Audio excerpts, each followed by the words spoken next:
said, I don't give a shit. I didn't either.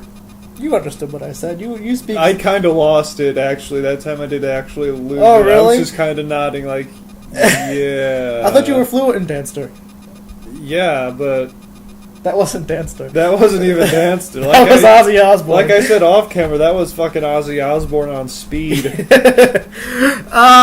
Okay, so the next game... Soul Calibur 4.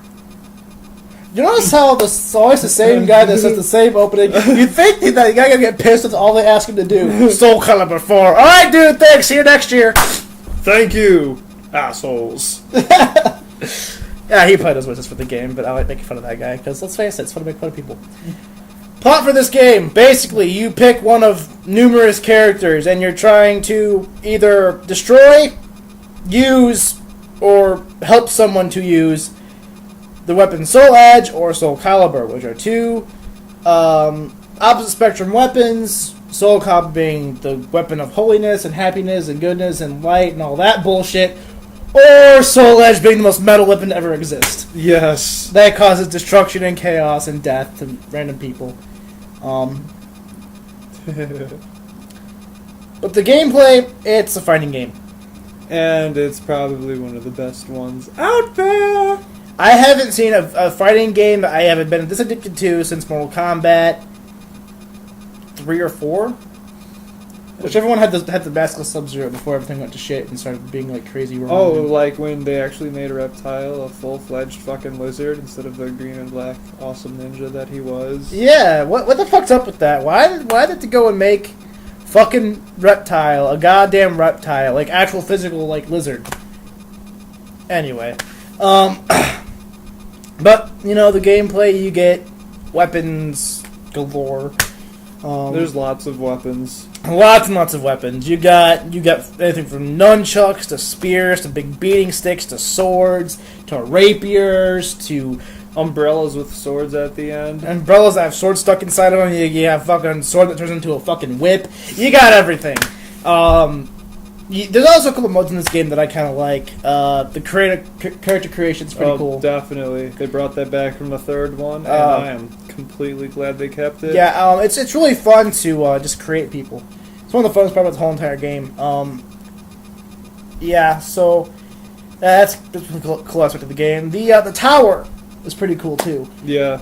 The fact that you can that's how you unlock new items to put on your created people, and you can also, for people who like to edit their favorite characters in video games, you can also edit your favorite character. For example, if your favorite character is Keelik, you can go in and you can have fun with his character.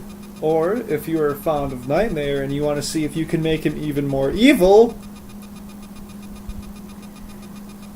You did that, didn't you? Of course not. Anyway, his favorite character is Nightmare, if you guys haven't told. For anyone who cares, mine's Siegfried and Nightmare. I find that kind of interesting. How you have me playing Siegfried, the Holy Knight of Awesomeness, and you have him playing Nightmare, the Evil Dread Knight of Awesomeness. And if we ever were to get Soul Calibur and Soul Edge, the ensuing thing would happen would be utter destruction.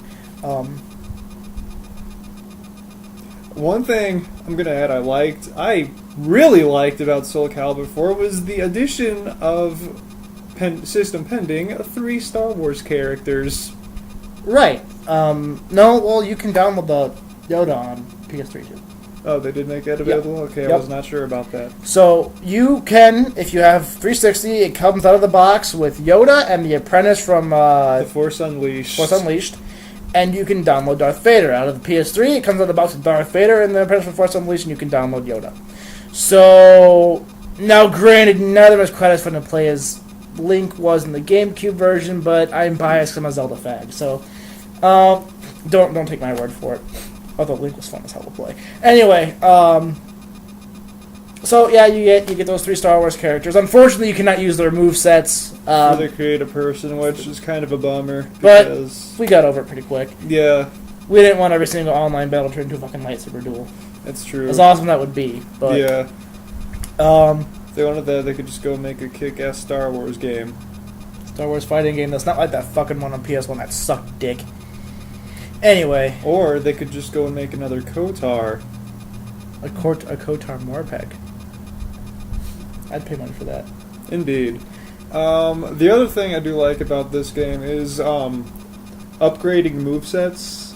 And like the more you use a moveset, the more you're Right. able to adapt. Right, and you can give your people different skills who have that move set. You can kind of fudge with it a little bit and play with it. Yeah, that's a pretty cool aspect of it. I don't mind that at all. But as usual, they added characters now. They're gonna call bonus characters. Although I'm kind of confused, as though Revenant has been a character in this game since I first played it in Soul Calibur 2. Why all of a sudden is Revenant no longer playable? He's in the game, but he's not playable. But instead they kept like stupid characters like Rock. What the hell is Rock?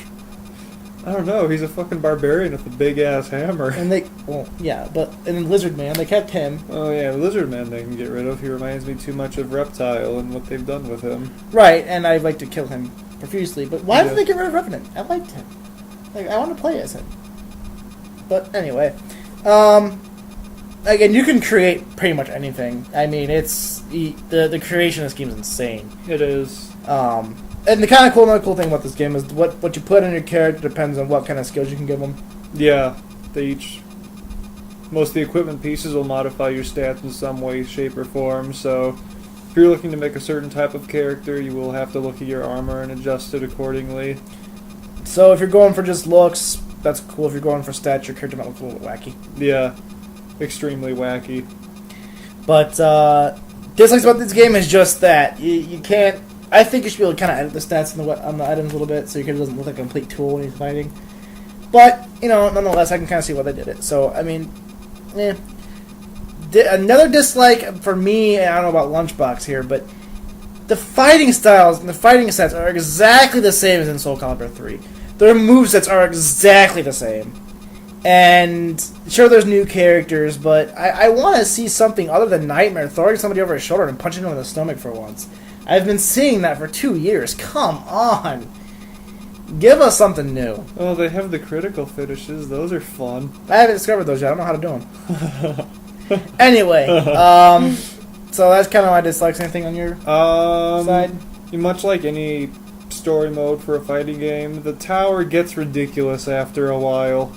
It's like, dude, you want me to do what? Like fight 3 Voldos? Go fuck yourself. Yeah. So, anyway, I give this game, I'll give it a 4.75. I liked it a lot. It's a pretty good Soul Calibur game. I'm gonna agree with you on that one. Definitely, probably my favorite fighting game out there right now. So that's our Soul Calibur 4 review. Up next, I believe, is the big one this week. It's going to be Fable 2. Yes, indeed. If you like to destroy shit and have orgies and Kick chickens. give your kids the head of a dead bandit, this is the game for you. Indeed. So, we'll get to that un momento.